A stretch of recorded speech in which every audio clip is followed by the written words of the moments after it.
Chapter 4 Introduction to Political Science. This chapter tells you about what politics is and why studying politics is important. The study of politics is called political science. This is also the name of the subject that this section introduces.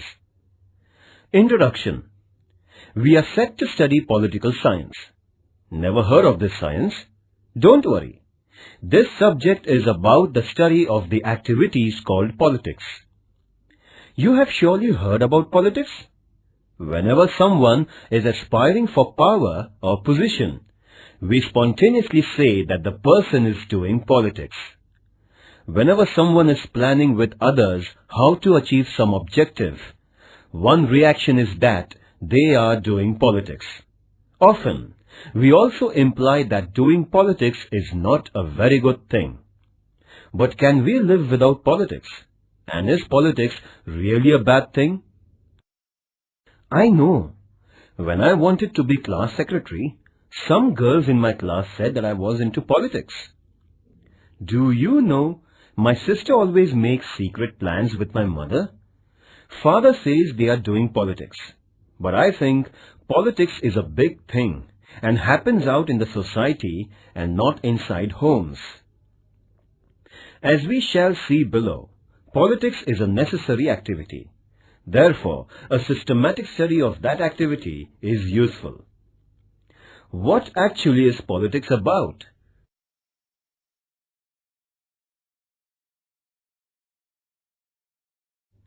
Politics and political science. Do you think that as members of society, we all should know about the way politics happens around us? This subject called political science will help you understand this. What is science? You have heard about science. Science means systematic study. So, physics is a systematic study of the physical materials, and geography is a systematic study of nature and environment, land mass and rivers, and so on. Every area or branch of systematic inquiry is described as a science. If we need to study matter and environment and trees and even human body, should we not need to study the society we live in? Study of matter and environment, living beings, etc. is called study of physical sciences and life sciences. Similarly, study of society is called social sciences. Political science is one such social science. It is about society, but it is about one particular dimension of social life, namely politics. What is so odd about it? In my group, every girl has a different opinion about every film. Yet we are friends and we keep telling each other why a particular film is good or bad. Human beings always live in society. No humans ever like to live alone. When many human beings live together, they do not live as a herd or as a crowd. They live together with a purpose to make their lives better. This purpose sets them apart from other animals that may live in herds. Human beings live in a society. Collective well-being is the purpose of any society. Once a society comes into being, questions emerge about what is in the interest of all members, as we saw in the example of the small town above. Questions also arise about who should decide what everyone's interest is. And questions arise about who should run affairs common to the group. In other words, politics begin. What is science? What is social science? Activity. Consider this question for a moment. Can there be a society without politics? Discuss this with your friends. Write down your arguments that come up in the discussion. A. What do we study in political science? Realizing that politics is a part of society, thinkers in ancient societies devoted time and energy to study politics and society systematically. Of course, our society today is so much different from ancient societies. But ideals and ideas about good society propounded by ancient thinkers have always remained attractive. Study of politics always focuses on this question about what ideals are more fruitful for the entire society. Another challenge before every society is to run its affairs smoothly. This requires a government and some basic rules about how to manage our collective affairs. Political science has given attention to this question of forming government and running it. Countries in the world engage in relations with each other. These relations lead sometimes to wars, but often to trade and give and take. Studying political science includes the study of world politics too. Above all, power is central to all politics.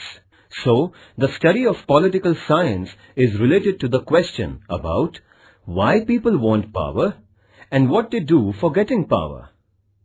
In other words, power and competition are at the heart of the study of politics. Which are the subject matters of political science?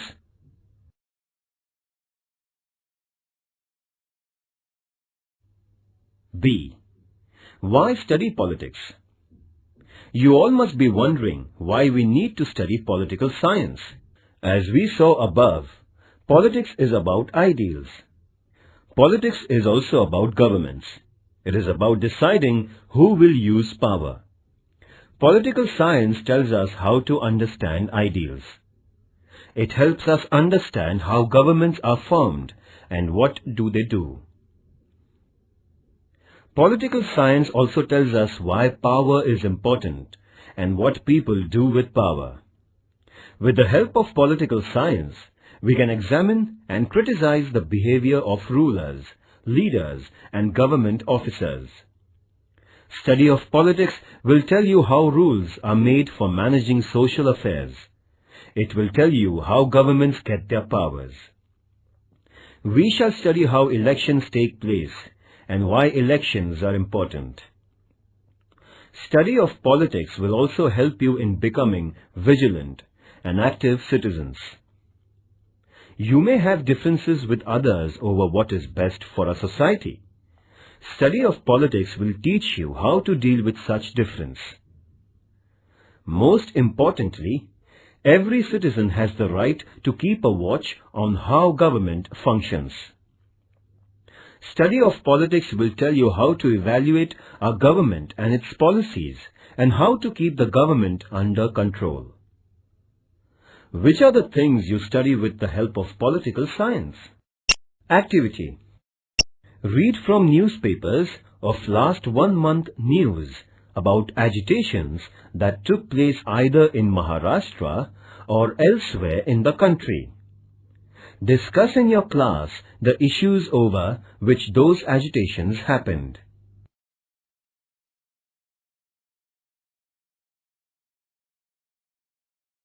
Let us look at some examples of politics.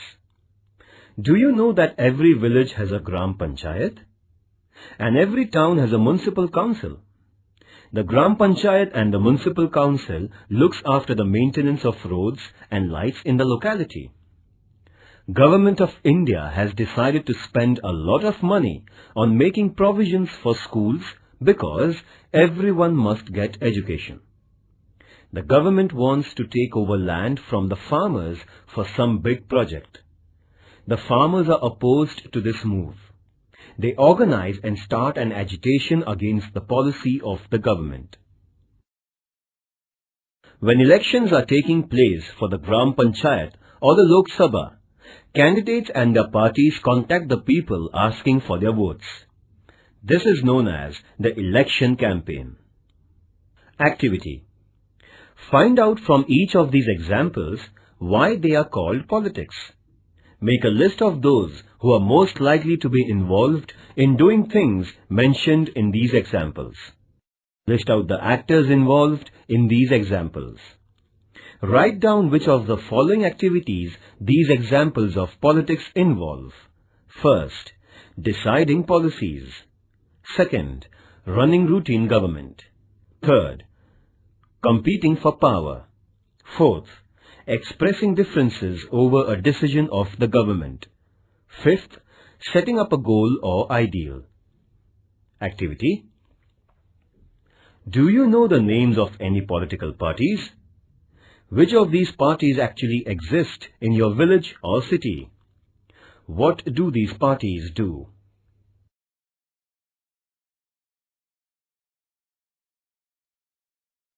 Politics as differences.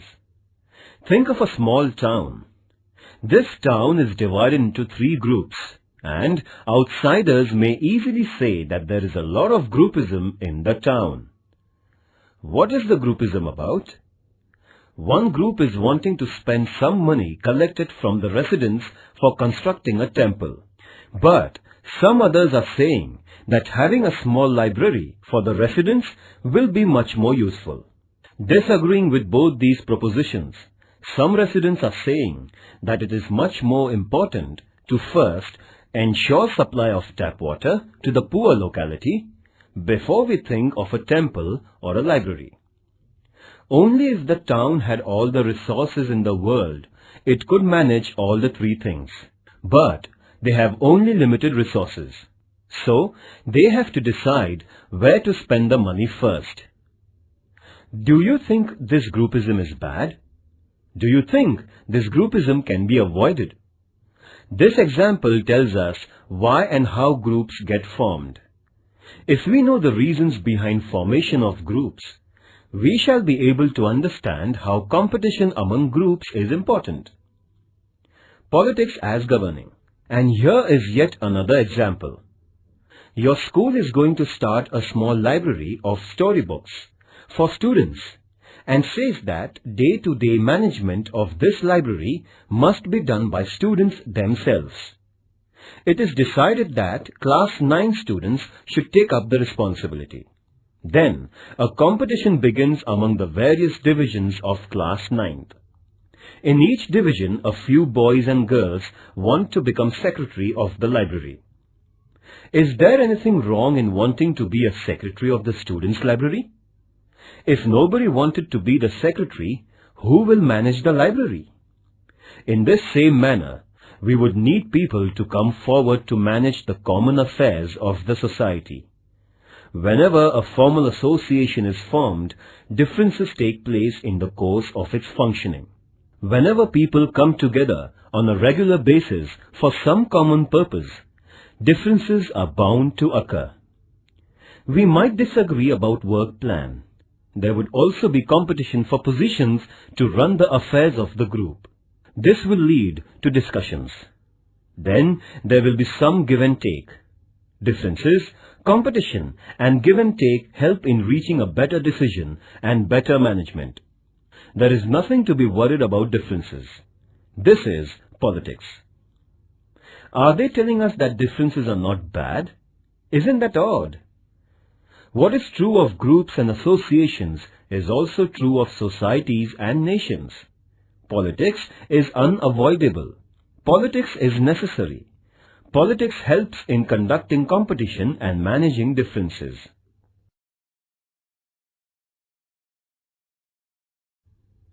Aristotle. Aristotle was a philosopher who lived, worked, and taught in ancient Greece about 24 centuries ago. Aristotle is famous for his claim that man is a political animal. According to him, forming a society for achieving collective goals is a distinguishing feature of human beings. Gautam Buddha.